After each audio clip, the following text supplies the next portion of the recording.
kita tidak bertemu dengan orang ramai lebih daripada 2 tahun kerana COVID. Daripada bulan Mac 2020 sampai 2022 April baru dilonggarkan. Artinya aktiviti kita bertemu orang ramai hanya baru 3-4 bulan belakangan ini. Pilihan raya dekat. Oleh itu kita kena masuk terus gear 5 dalam kerja kita. Kalau gear 3 lah sebelum pergi ke gear 4. Sebab itu sekarang majlis-majlis penerangan dibuat tak kira hari cuti. Kami 3 hari bulan Parlimen mula bersidang, 4 hari bulan Parti Keadilan Melaka jemput saya untuk berceramah di negeri Melaka. Artinya tak kira lah hari Selasa ke, Rabu ke, Jumaat ke, sebab kita kena masuk gear 3. Sebab pilihan raya boleh berlaku bila-bila masa daripada sekarang. Walau bagaimanapun kita minta kalau boleh janganlah musim banjir. Hari ini para pemuda kita akan turun di Sogo. Mereka akan berkumpul, himpunan membantah, jaga nyawa dulu sebelum PRU. Hari ini pemuda kita hadir, Amanah Keadilan DAP, termasuk Syed Saddiq, berkumpul di Sogo lebih kurang 4 petang sekejap lagi. Di antaranya nak membantah, kalau boleh janganlah buat pilihan raya bulan 11, bulan 12 ni. Kita macam mana pengundi nak keluar. Barangkali Zahid Hamidi ingat dia boleh guna tentera polis untuk angkut penyokong mereka. Tapi bagaimana orang-orang lain? Maka mereka ada masa. Pilihan raya ini boleh sampai bulan Julai tahun depan. Bahkan kalau bubar bulan Julai, dia ada 60 hari. Dia boleh sampai bulan September. Artinya masa panjang lagi. Ada lebih kurang 11 bulan. Ataupun kalau nak tunggu bulan Julai, artinya mereka ada lagi 9 bulan. Kenapa nak tergopoh-gapa nak buat dalam musim banjir ini? Kita tak boleh buat apa. Kalau dia berubah juga bulan 11, kita terpaksa hadapi. Tapi sebagai parti politik yang kita tahu daripada zaman selepas merdeka, tak jaranglah berlaku dibuat pilihan raya dalam musim banjir. Saya jumpa bekas pengerusi SPR 2 malam lepas dalam majlis peresmian masjid di kawasan saya lah, kawasan Parlimen yang dihadiri oleh Baginda Sultan Selangor. Pengerusi SPR itu kata, kami betapa pedih, sakit hadapi pilihan raya tenang. Ingat tak Datuk Warahim? Bagaimana banjir waktu itu? Itu pilihan raya 1 dun. Bagaimana SPR hadapi jalan sukar. Nak angkut pengundi, nak pekerjanya nak bergerak. Dan bagaimana semua itu mereka hadapi sukar, itu dun tenang. Bagaimana kalau berlaku di seluruh Malaysia? Ini bekas pengurusi SPR. Dia kata dia amat tak setuju kalau dibuat dalam bulan 11, bulan 12 kerana dia musim tengkujuh di sebelah kita sini. Hadirin sekalian, kita Pakatan Harapan boleh dikatakan setiap masa bermesyuarat, komiti-komitinya berjalan, di antaranya pembahagian kerusi sedang berjalan, insya-Allah akhir bulan September ini secara keseluruhannya kita dah dapat selesaikan soal pembahagian kursi secara umum. Dan manifesto akan disiapkan dalam masa yang terdekat ini.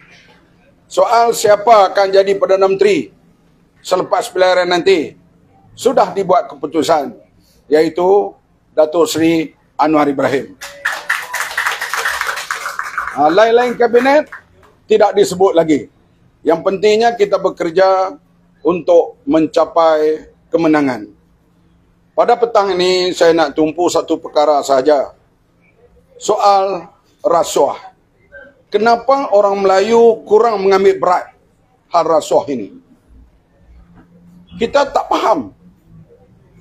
Bahkan bukan kata orang Melayu di sini ni, hampir keseluruhan orang Islam di dunia ini Sebab itulah negara-negara orang Islam rata-ratanya mundur.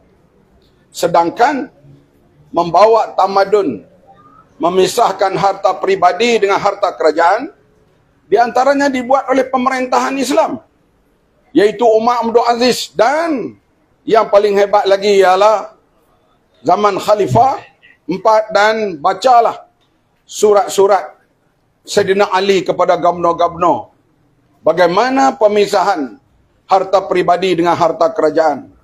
Inilah yang membawa kepada ketamadunan, orang panggil civilized Islam, yang menyebabkan mereka dapat menguasai dunia lebih daripada 700 tahun. Sekarang kita pergi ke mana-mana pun orang Islam ketinggalan. Bahkan Syed Rashid Rida, tiap kali kita sebut dalam konvensyen kita, dia daripada Mesir. Dia pergi melawat Eropah, ni kira 6-70 tahun dulu.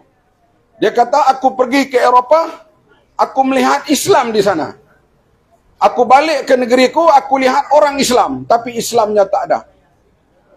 Kenapa jadi begitu di dunia Islam? Banyak perkara, di antaranya masalah rasuah, kurang dipedulikan oleh orang Islam. Saya sebut, orang Cina, ya dia bukan agama Islam, tapi mereka amat sensitif dengan soal rasuah. Pernah berlaku penyelewengan dalam koperasi MCA. Koperasi MCA, ada orang simpan duit, ada orang tak simpan. Tetapi Tan Kun Suan, presidennya, dituduh menyeleweng wang koperasi. Dan dia dipenjarakan. Apa yang berlaku pilihan raya tahun 86? Orang Cina keluar mengundi, tolak MCA.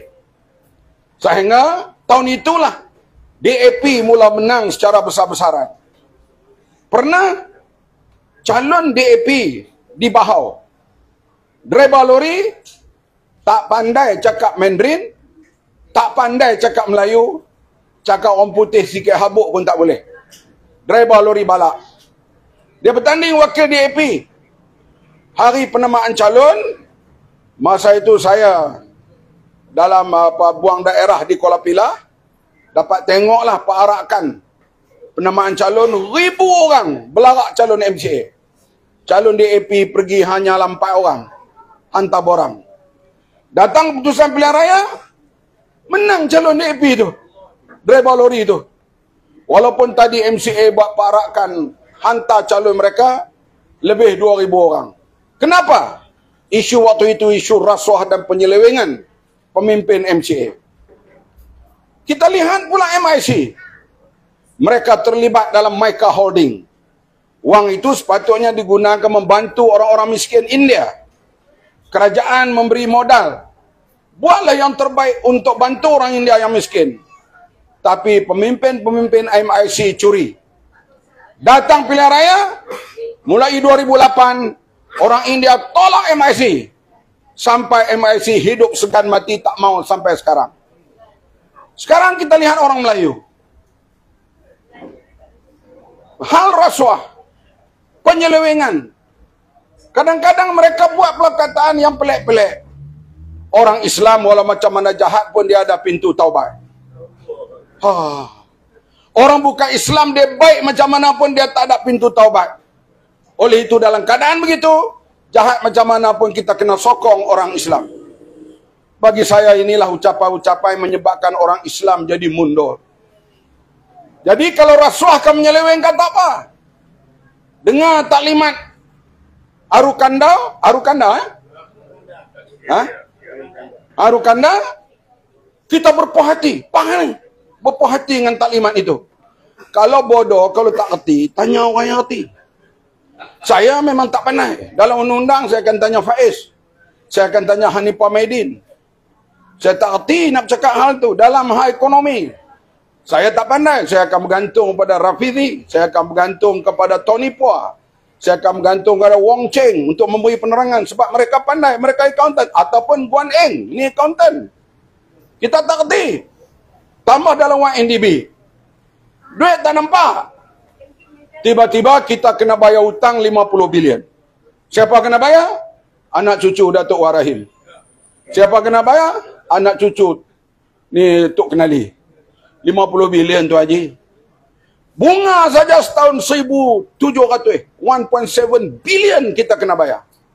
1,700 juta. Meniaga apa? Tak tahu. Rakyat tak faham. Tak apalah. Tak faham, YNDB kita boleh maaf lah. Sebab dia pun susah nak faham. Tapi rakyat faham sekarang. Duit habis 6 bilion, kapal tak nampak. Yang ni rakyat faham. Ini lebih daripada apa-apa kita tak tahulah.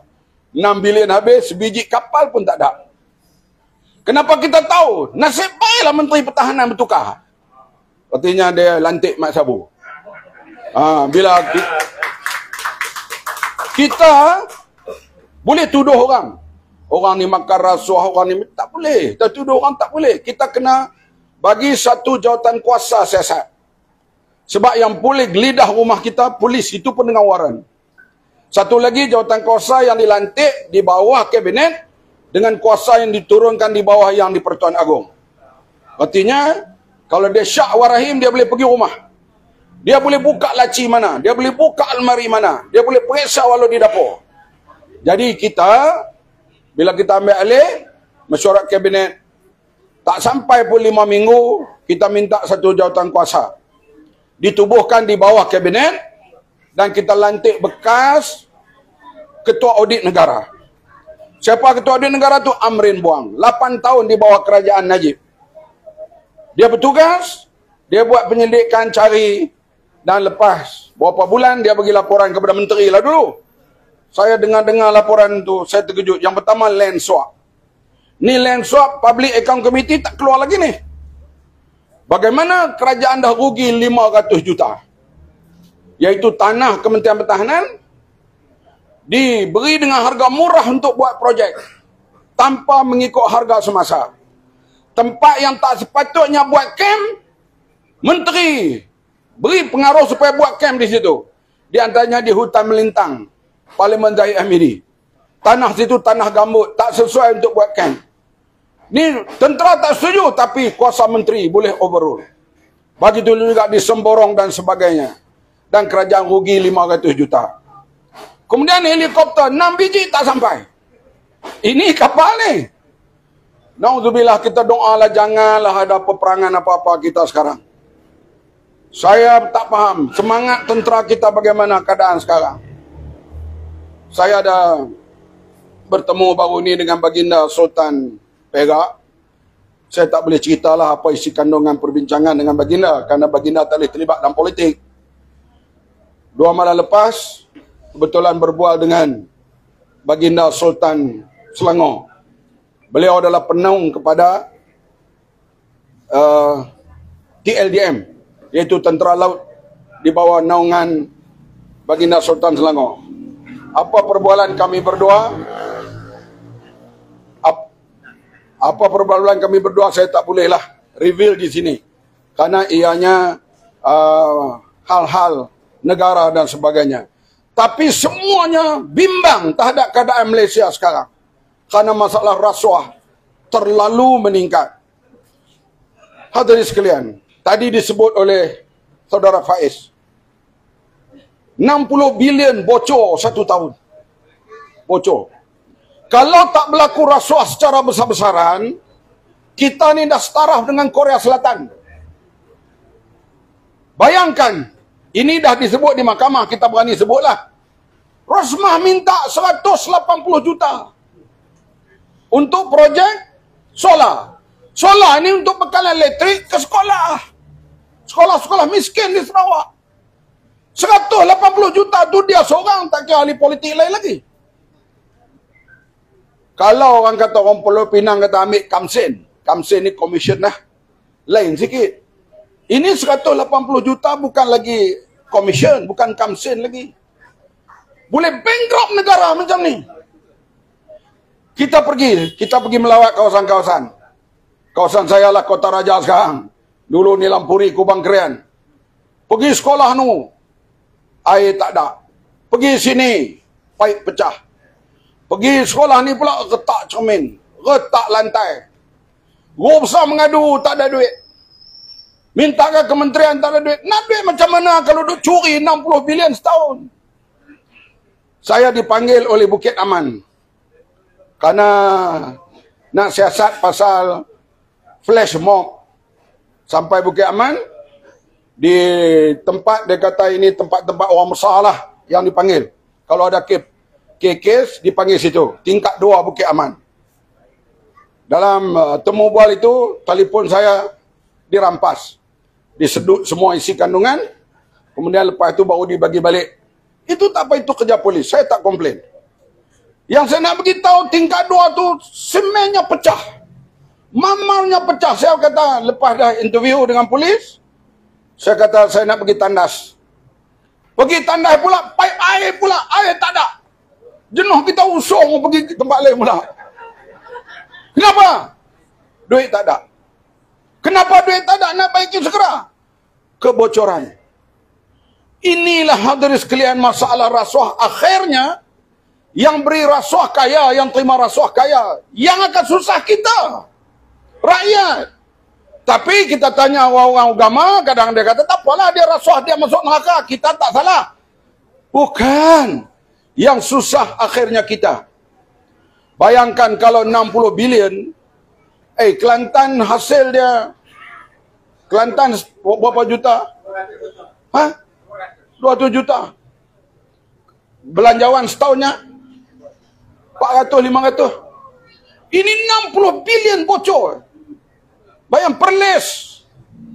Perlis tu mana ada duit melainkan daripada kerajaan pusat. Yang hilang ni berbilion-bilion. Itulah negara kita makin hari, mata wang makin jatuh, kadang kita makin teruk. Tapi bila tanya orang Melayu, dia kata rasuah dia punya pasal, dia dosa. Akhirnya yang susahnya kita. Kita tengok, saya pun sembang tadi di Thailand. Minyak makan dia mahal. Minyak petrol dia dekat RM5 1 liter. 2 kali ganda lebih. Barang makan dia murah. Makan laksa di sebelah sana tu. 15 kok. 15 kok berapa? RM1.70 lah. Lah ni kita jatuh sikit duit. Kita di sini RM4, di Perlis RM4, RM5 sempadannya. Kenapa di Thailand boleh jadi macam tu? Minyak masak mahal, minyak petrol mahal, diesel mahal, makanan dia murah. Singapura kita tak boleh banding lah. Baik duit dia sekarang RM3.20, RM3.30, $1. Saya naik teksi, kalau di Singapura itu, kita naik teksi, meter naik, $15. Saya pun kali dengan 3, RM45. Dah RM50, saya naik lagi. Saya duduk sana 2 hari, jumpa kawan itu, jumpa kawan ini berjalan. Duit teksi saja habis dekat RM600. Kenapa? Kenapa nilai duit kita begitu rendah sekali? Kenapa jadi begitu? Karena orang Malaysia kurang peduli masalah rasuah dan penyelewengan. Contoh paling nyata Indonesia. Indonesia ni dari sekalian yang kaya simpan duit di Singapura berbilion-bilion. Terutama toke-toke Cina Indonesia ni kaya-kaya. Zaman Soeharto bila berlaku pergaduhan di Jakarta, bilion mereka larikan wang ke Singapura dan lain-lain negeri. Kaya toke-tokenya. Tapi bila berlaku perubahan pemerintahan Bapak Habibie, diikuti dengan Megawati dan Gus Dur, sampailah kepada Jokowi, sudah 1,000 orang ditangkap kerana rasuah. Termasuk daripada parti Islam, 2 menteri dah masuk jel. PKS. 2 menteri. Tak kira lah parti Islam ke apa-apa. 2 menteri dah masuk jel. Dia lawan rasuah. Sekarang Indonesia mereka berazam di bawah 2035, mereka akan menjadi kuasa ekonomi yang kelima terbesar dalam dunia. Mereka ada azam. Di antaranya, mereka lawan dan cuba hadapi kes rasuah ini secara besar-besaran. Dan kita lihat, kita duduk sembang kereta api laju ke Kelantan, kereta api laju ke Singapura, kerajaan ini naik bincang-bincang, mereka dah siap. Daripada Bandung, Jakarta. Kenapa? Karena rakyat sana mendokong pemerintah yang mau melawan rasuah. Sebab itu perkara itu cukup penting. Macam itu juga soal duit. Saya ada bersembang dengan orang kedutaan di sebuah negara. Di sinilah, di Kuala Lumpur. Dia kata, saya heran lah. Kenapa rakyat Kelantan tak buat tunjuk perasaan bila dapat 400 juta, yang pertama dibeli Mercedes dulu? Dia heran. Saya kata tak pelik, orang Melayu ni dia tak apa, dia semangat hang tuah. Dia pergi mengorat Tun Teja di Pahang. Nak tackle Tun Teja bukan senang. Nak kena mengendap, cari ruang bila dia berada di taman. Bukan senang tu. Akhirnya dia dapat Tun Teja. Tun Teja lakonan siapa? Zaitun kan? Zaitun. Dia bawa balik naik perahu. Tun Teja dah jatuh hati kepada Hang Tuah. Hang Tuah ni dia tak boleh buat apa dah. Akhirnya dia bagi sirih lupa. Sebab dia nak bagi Tun Teja kepada Sultan. Kita kalau hero, hak raja kita nak ambil kat kita, baru hero. Betul ke tak? Ni dah hak dia dah ni pergi ke orang. Dan itulah lahirnya lagu berkorban apa saja, harta ataupun nyawa. Kenapa? Hak dia korban bagi ke orang. Ni serupa ni. Bila pemimpin naik Mercedes, dia susah tak pakai tak apa. Mimpi aku naik Mercedes. Melayu. Bila kita nak ubah budaya ini, memanglah khalifah kita 4 khalifah termasuk Sayyidina Ali, susah nak ubah. Tapi mereka berusaha. Dan ulama-ulama zaman itu, ada di penjara, ada yang kena halau keluar luar negeri. Sama ada Imam Nawawi ke Imam Badial, lawan pemerintah yang menyeleweng, dia tak kira. Walaupun dia penjara dan mati dalam penjara. Sekarang, kita lihat, perangai berubah-ubah. Dan bila kita tak peduli soal rasuah dan penyelewengan ini, akhirnya yang susah adalah kita. Sebab itu hadirin sekalian, kita kata tahu, kamu cakap je, mana ada bukti.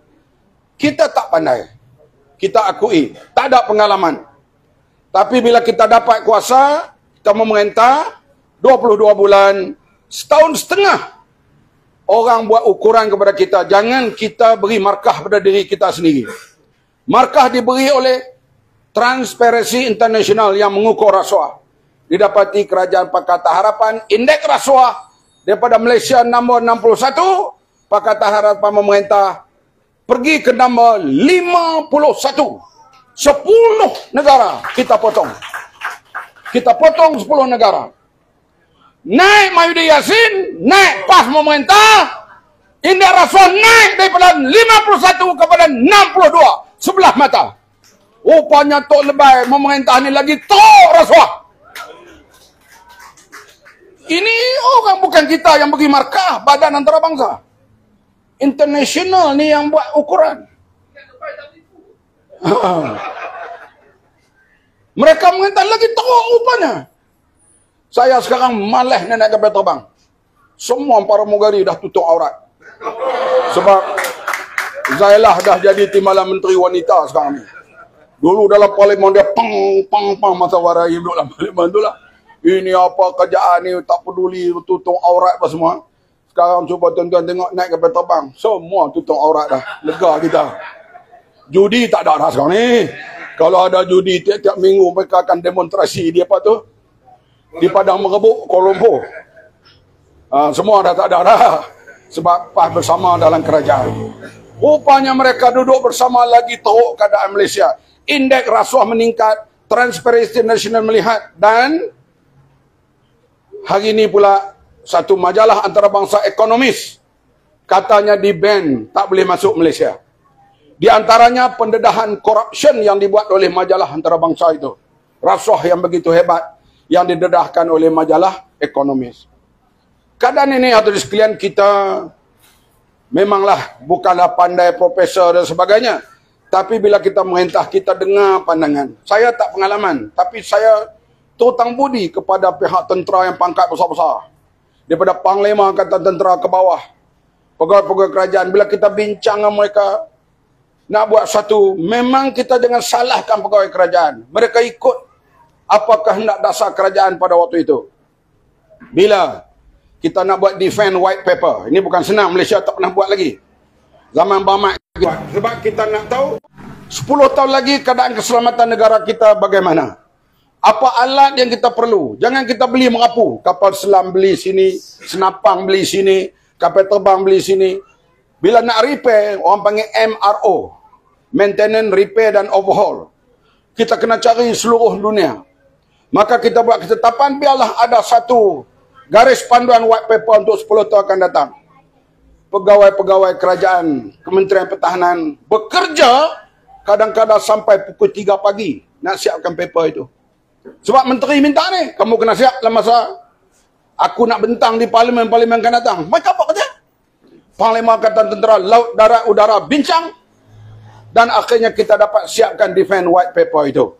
Dah bentang di parlimen, nak haram jadah, lepas itu kita jatuh. Dan apa kita tak tahu apa jadi sekarang ini. Artinya hadirin sekalian, negara kita boleh kembali hebat, boleh kembali menjadi, kita boleh potong Korea pun kalau kita betul-betul hadapi dan kurangkan tirih ni. Nak hapus rasuah 100% ni payah. Tapi kurang-kurang janganlah sampai satu projek minta 180 juta.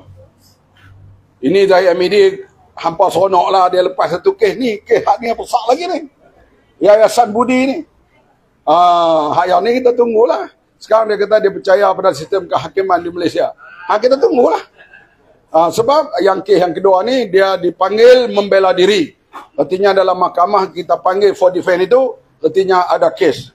Saya biasa hadapi kes mahkamah.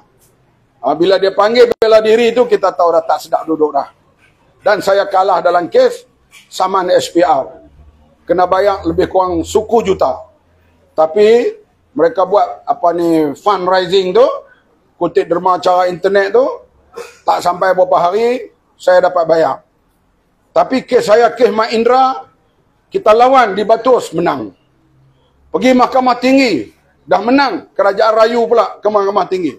Mahkamah Tinggi kita menang, dia rayu lagi, pergi ke mahkamah yang lebih atas.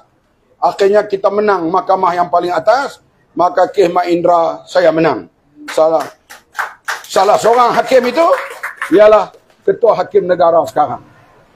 Itu yang menjadi salah seorang hakim lah yang membebaskan saya hal Mak Indra dulu. Ini hadirin sekalian, kita lihat di sini bahawa di mahkamah ni bila dia panggil untuk bela diri itu, memang tak sedap diri dah. Sekarang Najib dipanggil untuk bela diri dalam kes Yayasan Budi. Walaupun saya tak lawyer, tapi kerap Zahid Hamidi. Walaupun saya tak lawyer, tapi kerap masuk mahkamah. Lebih kurang faham lah sikit. Ni tuan lawyer Faiz. Dan kita berbangga sekarang Faiz bersama kita, anak Ustaz Fadil Noor yang aktif.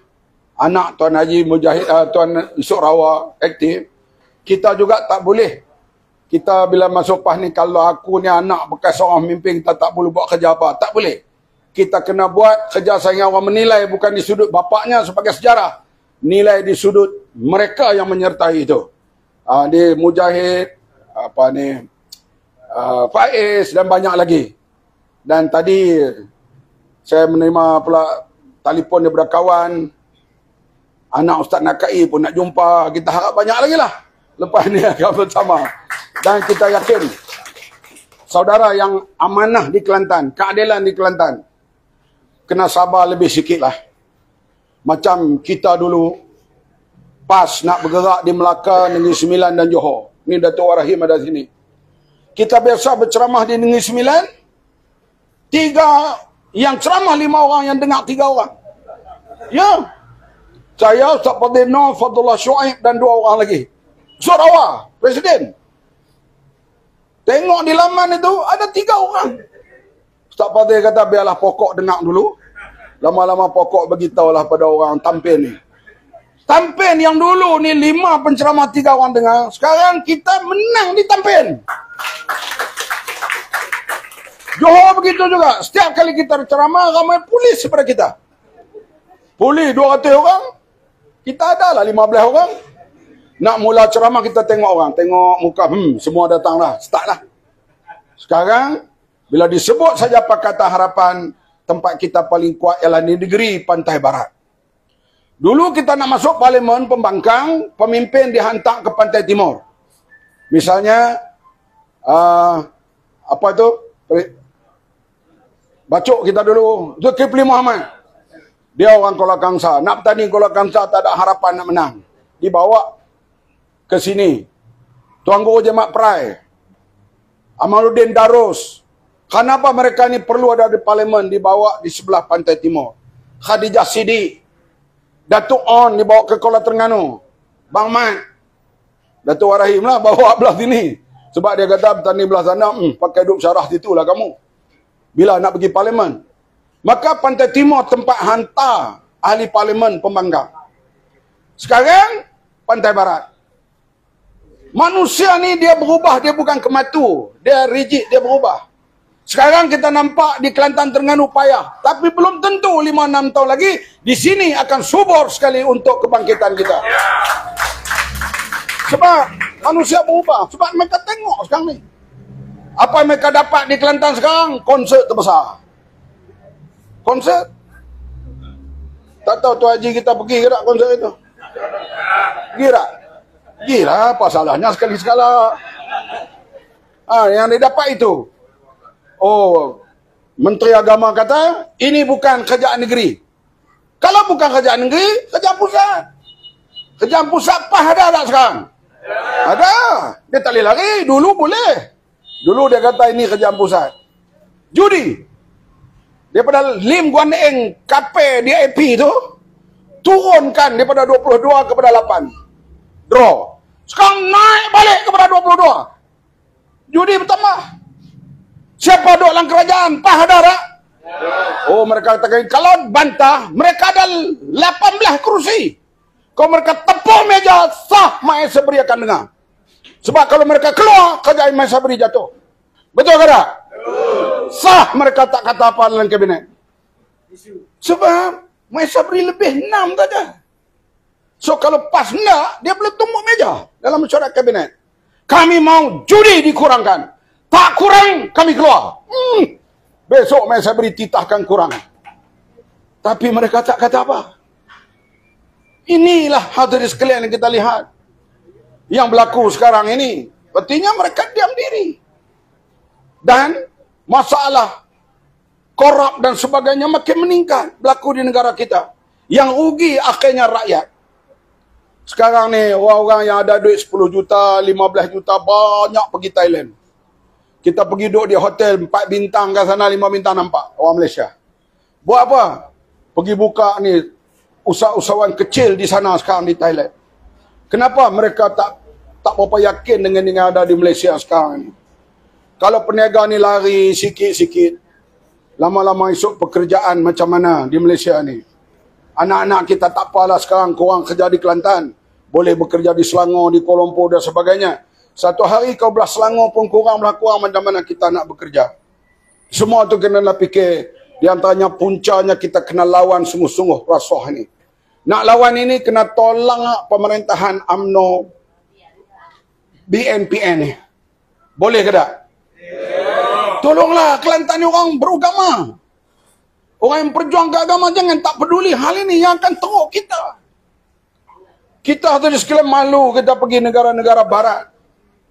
Bagaimana negara yang rasuah rendah, hasil tak banyak mana. New Zealand, negeri pertanian.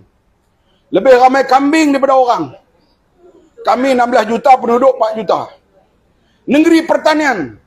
Tapi dia masuk first world, dunia pertama sudah lebih 30 tahun. Kenapa? New Zealand negara di antara rasuah paling rendah dalam dunia. Negara orang Islam, hasil masuk minyaknya banyak, semuanya banyak. Tapi rakyatnya menjadi pelarian di seluruh dunia. Pelarian yang paling ramai ialah di kalangan orang Islam. Kenapa? Kucar-kacir di dunia Islam sekarang ini. InsyaAllah, dengan Islam rahmatan lil alamin, rakan-rakan kita daripada keadilan, DAP, dan siapa saja yang nak bersama dengan kita akan buat perubahan melalui keputusan pilihan raya yang akan datang. Kalau menang juga BNPN, mampulah. Tunggulah negara kita apa nak jadi pula selepas itu. Kita telah buktikan dalam masa 22 bulan. Dan sekarang ini yang fitnah tabung haji. Seko-seko sekarang ni. Dah kena bayar denda kepada Jeming. Mana Jeming? Menang kes. Dia tak belanja kita pun. Mujahid Rawa juga menang kes. Bila ustaz tu dalam kuliah menang. Tabung haji dah lepas ke China. Tapi bila di dalam mahkamah bukan boleh macam mengajar di surau. Mahkamah, lawyer akan tanya, tolong tunjukkan bukti salah satu yang kamu kata tabung haji dah lepas pada Cina. Saya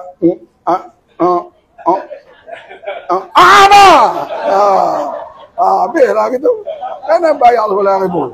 Mahkamah lain. Macam tadi lah. Bila kata sampul, warna apa? 50 apa? 50,000 lah. 600,000 bubuh dalam apa? Ada beg kan? Kalau cakap dia beri 600,000, tak boleh tunjuk bukti-bukti itu, hakim tak terpengaruh. Dia lain.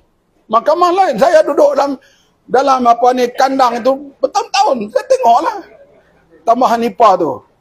Polis main dengan pangkat besar-besar ni. Dia kata, tuan, pangkat tuan dulu. Dia beritahulah pangkat-pangkat dia. Dah hadapi banyak kursus? Sudah. Ini kursus bagi undang-undang semua faham, hak perhimpunan semua faham. Faham apa? Ini kes ini tak sepatutnya tuan ambil kes ini. Ini melanggar undang-undang. Tuan mengaji mana? Pondok ke sekolah? Tahu, lawyer boleh cakap polis rumahnya. Baru saya tahu.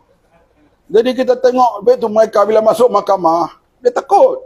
Sebab lawyer belah sana pula belah sini akan periksa seseorang. Saya begini pun masuk duduk kandang tu, ketak.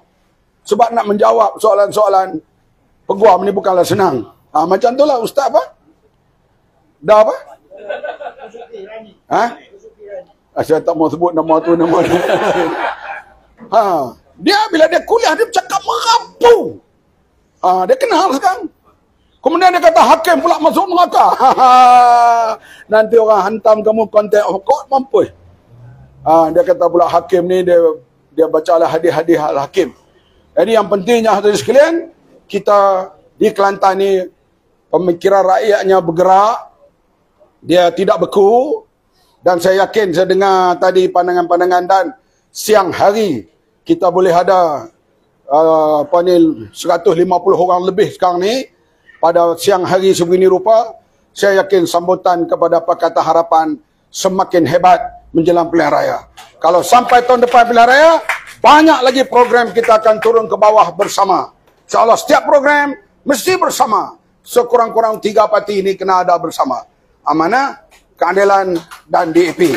Sentiasa bersama insyaAllah kita akan buat perubahan pada yang akan datang. Saya nak ke Terengganu kerana ada jamuan malam ini. Hanya setakat ini dulu. Wabillahi taufiq wal hidayah. Wassalamualaikum warahmatullahi wabarakatuh.